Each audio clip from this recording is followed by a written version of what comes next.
Bismillah ar-Rahman ar-Rahim, bonsoir à toutes et à tous. J'espère que vous allez bien. Je suis heureuse de vous retrouver ce soir pour vous entretenir d'un nouveau numéro de votre programme Être proche de Dieu. Nombreuses sont les paroles prophétiques qui conseillent et préconisent de prendre l'habitude de bien se comporter à l'égard de ceux qui agissent bien envers nous et de ne pas nous habituer à mal réagir envers ceux qui fonctionnent et s'expriment mal envers nous. Ce qui suppose et implique ne pas rendre le mal par le mal. Certes, l'islam est profondément un message de pardon, d'amour, de respect et de paix. Et pour se rapprocher de Dieu, il est primordial et obligé de s'éduquer à avoir un bon comportement. À ce titre, un hadith prophétique enseigne que parmi les croyants, ceux qui ont la foi la plus achevée ou la plus accomplie sont ceux qui ont la plus excellente des conduites. Par suite, ceux qui compatissent avec les plus faibles et démunis, qui les aident, qui usent de douceur et d'indulgence envers les proches, qui sont généreux et traitent les gens très humainement. Le prophète Sidna Muhammad sallallahu alayhi wa sallam traitait aimablement, humainement et généreusement ceux qu'il croisait sur son chemin. Il était bienveillant à l'égard de tous, compréhensif et sensible à tout. Il exprimait à travers son comportement les recommandations du Coran. Dieu nous disant dans son livre « Vous devez user de bonté envers vos parents, vos proches, les orphelins, les pauvres, le voisin proche, le compagnon et l'étranger. » Il faut réaliser enfin que même si Dieu se suffit à lui-même et qu'il n'a nul besoin de nous, il sait combien ces créatures faibles et fragiles nécessitent le soutien et le réconfort, l'affection et l'amour les uns des autres. Et conséquemment, il nous y encourage fortement. Le croyant est celui qui espère, recherche, veut et désire pour son prochain ce qu'il veut pour lui-même. Il compatit donc vis-à-vis de ses proches et est toujours prêt à servir et à se rendre utile pour soulager les peines de ceux qu'il croise sur sa route. Il sait que Dieu traite avec douceur ceux qui traitent les gens avec douceur et traite avec dureté ceux qui les traitent avec dureté. Le croyant, et selon la description qui en a été faite par le messager Sidna Muhammad sallallahu alayhi wa sallam, s'efforce pour que quotidiennement, à tout instant, sa conduite soit exemplaire. Il maîtrise sa langue, sa colère, il est humble et modeste à travers ses gestes et ses propos, et évite de blesser qui que ce soit, quiconque, toujours. Il se comporte avec affabilité, ne heurte pas autrui, patiente lors des épreuves et fait preuve d'humanité. Certes, il parfait son caractère. Le messager Sidna Muhammad sallallahu alayhi wa sallam, en décrivant lesquels d'entre les humains auront la place la plus proche de lui le jour du jugement et seront le plus aimés, dit « Ceux parmi vous qui ont le caractère le plus noble ». Il dit également « Sera bienheureux celui qui a au cœur la foi sincère, celui dont le cœur est pur, la langue véridique, l'esprit tranquille et la moralité droite ». Il est demandé à l'homme de se comporter avec autrui tel qu'il voudrait qu'autrui se comporte avec lui, de dire le bien ou de se taire, de faire bon usage de sa langue et de tout son être.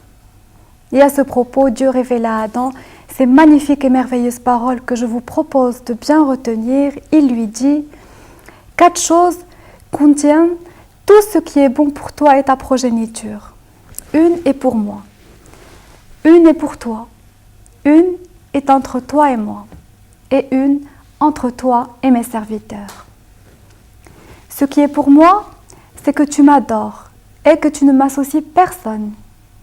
Ce qui est pour toi, ce sont tes actes pour lesquels je te récompenserai. Ce qui est entre toi et moi, c'est que ton rôle est de prier et le mien de répondre. Ce qui est entre toi et mes serviteurs, c'est que tu te comportes avec eux comme tu voudrais qu'ils se comportent avec toi. » Dieu déclare à Adam qu'envers lui, il se doit d'être sincère et de l'adorer tel qu'il le recommande, dans son unicité et sa grandeur. Aussi, ne doit-il jamais désespérer de le prier et de l'implorer, car tel est le rôle de l'homme réellement. Dieu enseigne à Adam qu'envers l'homme, il se doit d'agir avec douceur et rectitude. En bref, nous retenons les leçons suivantes. Ne rien associer au Très-Haut, s'en remettre à Dieu, espérer et ambitionner être encore et toujours aimé de lui, ne jamais perdre espoir en sa miséricorde, l'implorer, le louer et bien se conduire envers tous les êtres humains. Aussi, un hadith narre l'histoire d'un homme qui vint chez Sidna Muhammad sallallahu alayhi wa sallam dans le but d'obtenir bon conseil. Le messager, Sidna Muhammad sallallahu alayhi wa sallam, lui dit « Crains Dieu où que tu sois ». Et il rajouta « Fais suivre le péché d'une bonne action, elle l'effacera ». En fait, réaliste avant tout, le prophète assure que toute personne commet facilement le péché, mais que ce qu'il faut qu'elle fasse, après avoir pris conscience de sa faute, c'est de faire suivre la mauvaise action par une bonne action. Cependant, le questionneur voulait en savoir plus et le prophète lui confia « Conduis-toi bien envers tes semblables ». Le bon comportement est la meilleure des actions à entreprendre devant Dieu. La noblesse d'un caractère élève le croyant à un degré sans pareil auprès de Dieu. Le prophète Sidna Muhammad sallallahu alayhi wa sallam dit à ce propos, certes, le musulman qui est limité dans ses pratiques atteint, grâce à la noblesse de son caractère et sa nature généreuse, le degré de celui qui ne cesse de jeûner, veillant toutes les nuits en récitant les versets de Dieu. Ce hadith est exceptionnel et j'aime le répéter toujours.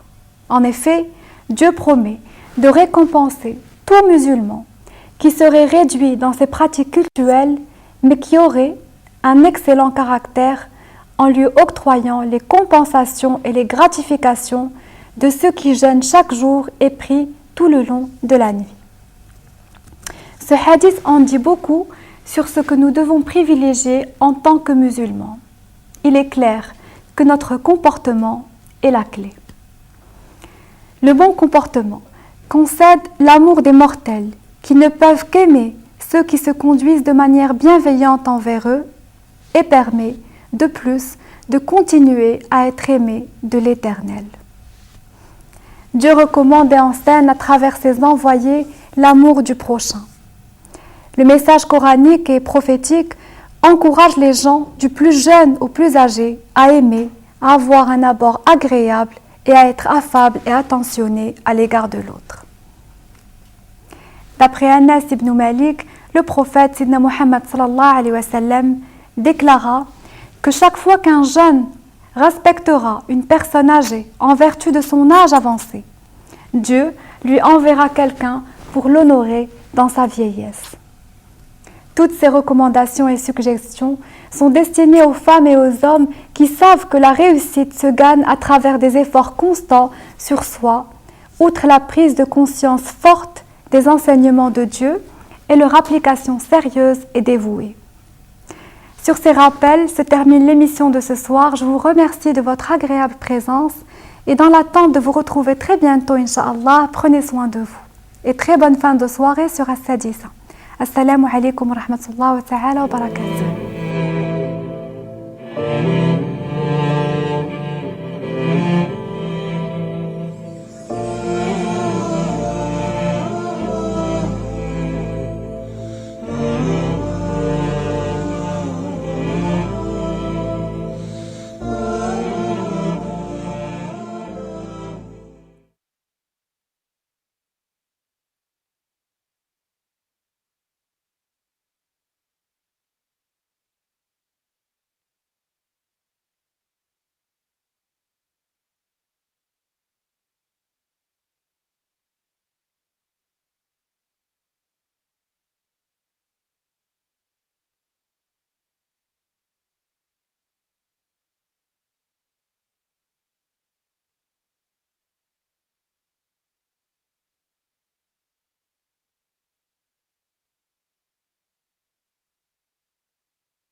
Bismillah ar-Rahman ar-Rahim.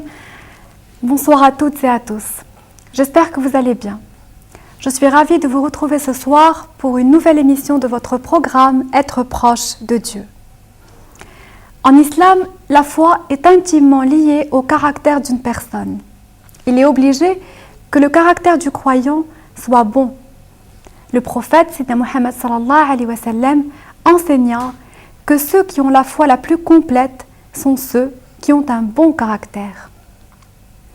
N'est considéré comme bon croyant que celui qui, consciencieusement, s'occupe à parfaire son caractère en améliorant ses qualités, en atténuant ou en éliminant ses défauts.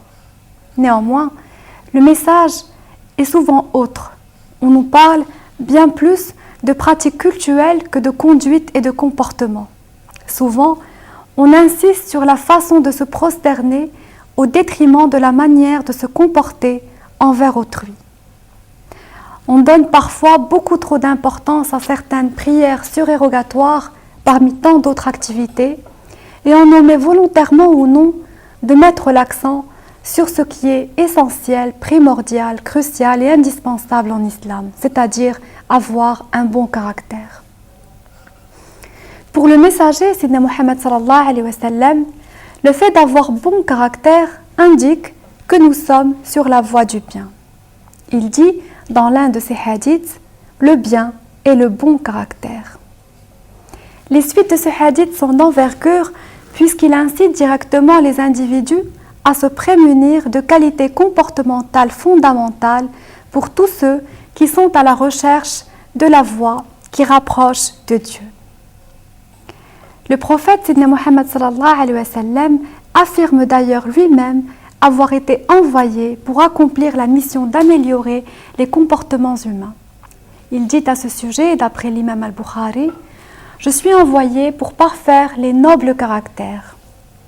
C'est un hadith très important qui prouve que la tâche principale du prophète était d'éduquer les individus à l'instar de son propre exemple par les recommandations qui lui furent révélées et ce, dans le seul but de les inciter à être meilleurs les uns envers les autres, d'user de douceur et de bonté entre eux et d'avoir de bonnes relations sociales, conviviales, basées sur le respect et l'indulgence.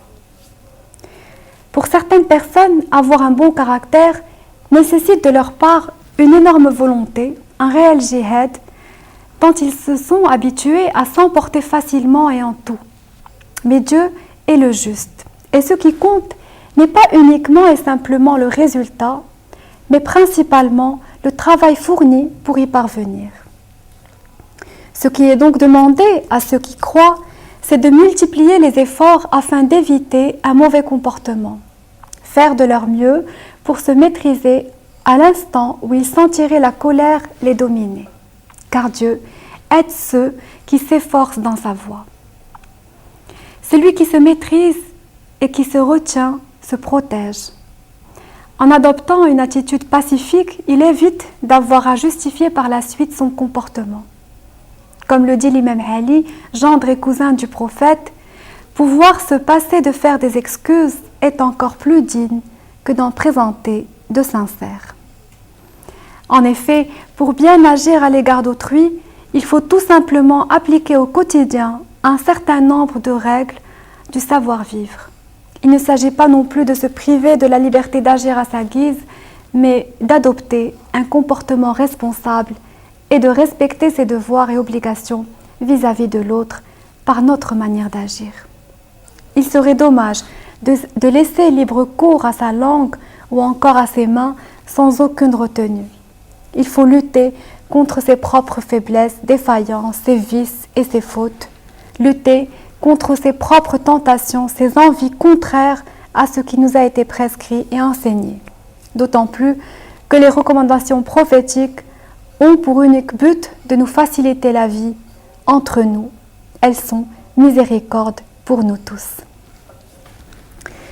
L'imam Ali dit « La meilleure des actions est celle à laquelle tu contraries ton âme ». Certes, c'est un véritable djihad, un véritable combat que de lutter contre soi-même pour ne pas succomber à son désir de l'instant. Seul le croyant sincère saura y parvenir et seul Dieu, le très généreux, saura l'en récompenser. Pour certaines personnes, être bon consiste à éviter tout ce qui pourrait nous inciter à faire ce qui est mal. C'est une évidence. Toutefois, parfois les individus se retrouvent dans des situations où ils sont sommés de mal agir et se retiennent. C'est ce genre de conflit que le prophète a défini comme étant dur mais crucial et primordial. Il le définit aux croyants comme étant le grand jihad, car il savait, en tant que prophète, que messager, que savoir se comporter, retenir sa colère, dire le bien, se montrer aimable ou encore l'être réellement sont des qualités difficiles à obtenir, mais précieuses et énormes devant Dieu. Sidna Muhammad sallallahu alayhi wa sallam annonce dans un hadith rapporté par Abu Daoud, dans la balance, rien n'égale en poids les nobles caractères. Au jour des comptes, seuls ceux qui auront su supporter patiemment les différentes épreuves de la vie, en maîtrisant leur colère, ceux qui auront su se montrer aimables et polis, en ayant remercié et témoigné leur gratitude envers autrui. Seuls ceux qui auront su partager leur savoir, leur richesse ou tout simplement leur sourire se réjouiront réellement.